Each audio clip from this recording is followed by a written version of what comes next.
Hey everyone, SweetJohnnyCage here, back with another guide for Castlevania Bloodlines. This time I'm going to show you how to get through level 1 with John Morris on expert difficulty. I'm going to be doing this using 3 lives. I'm actually not going to die in this playthrough. Level 1, you don't really have to worry about dying too much. Not that it's not difficult or anything, but you know, it's the first level, so you can always restart with your 2 continues, no problem. But yeah, so stage 1 is Ruins of the Castle Dracula in Romania. Playing as John Morris is very similar to playing as really any Belmont in any Castlevania game. With he does have an added ability in that he can whip diagonally up into ceilings and sort of use his whip as like a grappling hook, so he can swing along ceilings. You don't really use it too much in this level, but you'll see it in future levels with John Morris.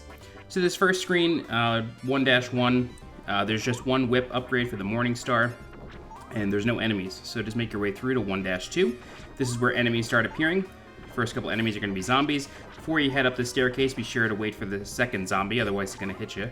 There is a magic mirror in that second torch up the stairs, and that gives you some invincibility, so you just walk through the rest of the stage. I don't know why they always give it to you in the easiest rooms of the castle, but it's the way it is. In room 1-3, you want to make sure to break this wall down here. On expert level, or expert difficulty, there are 2 eye enemies, however there will only be 1 on other difficulties. That book is the magic book. It has a chance of either granting you 20 or 30 jewels or fully upgrading your weapon. There is an orb in that torch on the pillar there that will clear the screen of all enemies. Be sure to make your way through that room very quickly, otherwise it can get pretty overwhelming with all the ghosts and the mermen. So as you can see there, John Morris can jump and whip diagonally upwards. He can only do that while jumping. He cannot do that while stationary. So you're gonna see more uses of that later on. So here we are, this is where the bats start.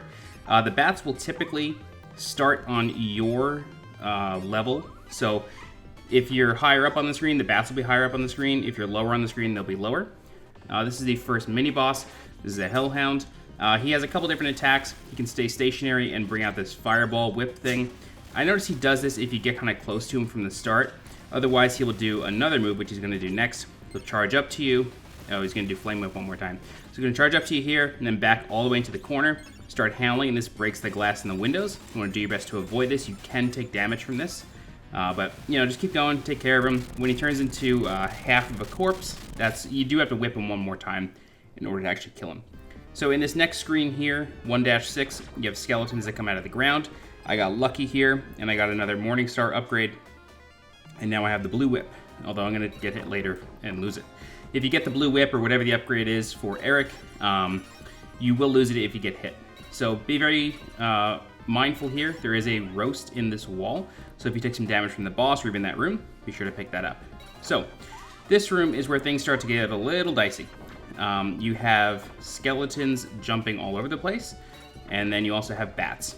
So I was somehow able to like keep dodging the bats, but there is a bone pillar here. If you have the fully upgraded weapon, it should only take 2 hits, otherwise it'll take 3 per bone pillar enemy right there.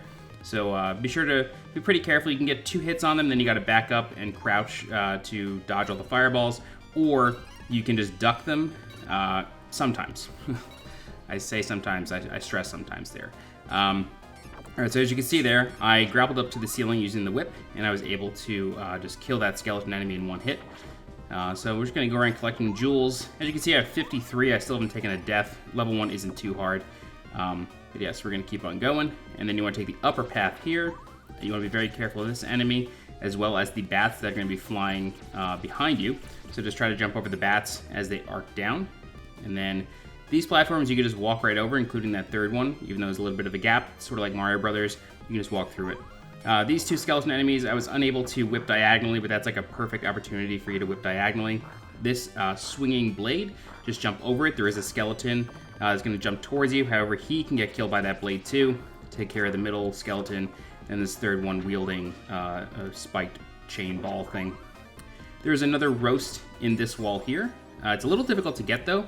You kind of have to jump into the wall in order to pick it up. So just like that.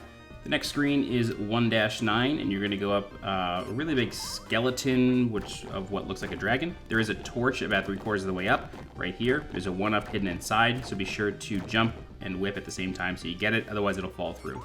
So here we have a Skeledragon. On expert mode, they do this weird attack pattern where it's a little random, but they spin around and around. On normal and easy, they'll just sort of go in and out, back and forth. So on expert, they can be especially deadly, so be very careful. 3 hits will kill it. Room 1-11 or stage 1-11 is the boss room, and the boss is the Mecha Knight. So what I recommend doing is taking the boomerang for this fight. It's pretty useful because in his second stage, he can kind of keep you at bay with his spear, so the boomerang is pretty useful. In his first stage, which he will have for a pretty short time, only about a quarter of his health, he will have an axe, but once you get through a quarter of his health, it'll go away. Then he starts using the spear. When he jumps to the middle, I like to jump over him, only because I find that it sort of helps with his AI a little. Don't get too close to him, even though he's far away from you. He has a big range with his spear. When he spins it up above his head, jump down to the ground. This way you don't get hit when he lunges at you. Alright, so now his spear is gone and it's just fists. This starts to get a little bit easier, but he can kick you. And there is a bit of a range on it, so just be careful, but deal a few more whip hits, and that's it. That's stage 1. Alright, so if you have any questions, please feel free to leave a comment. I'll do my best to help you out. If you like this guide and you're looking for more like it, please subscribe to the channel so you get alerted when more videos go live. If you especially like the content, please consider becoming a channel member by clicking the blue join button below. Alright, I'm SweetJohnnyCage. Thanks so much for watching, and I'll see you next time.